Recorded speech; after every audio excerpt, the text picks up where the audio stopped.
এই হলো আপনাদের কাঙ্ক্ষিত ড্রোন, যেটা কিনা রিমোটের ভিতরেই থাকে, আর রিমোটের পিছনে আপনারা পেয়ে যাবেন ড্রোনের সকল সেফটি। তো চলেন আমরা সেফটি গুলো সবকিছু অ্যাসেম্বল করে নিই ড্রোনের সাথে। এই হচ্ছে ড্রোনের সেফটি, আর এই দুটো হচ্ছে রিমোটের জয়স্টিক আমরা এখানে রাখি। এখন ড্রোনের সেফটি গুলো আমরা এখানে অ্যাসেম্বল করে নিব।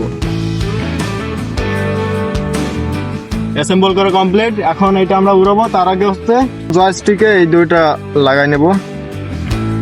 প্রথমে সুইচটা দিয়ে নিলাম, এখন এটা এখানে রাখি। এখন চলেন আমরা ড্রোনটা কানেক্ট করে নিলাম। 1 2 3। দেখতে পাচ্ছেন গাইস, এটা হচ্ছে খুবই স্মুথলি ভাবে ফ্লাই করা যায়, আর বেসিক্যালি এটা হচ্ছে ইনডোরের জন্য, আর আমরা আউটডোরে এমনি ফ্লাই করতেছি। দেখেন গাইস কতটা স্মুথলি উড়ান যাচ্ছে।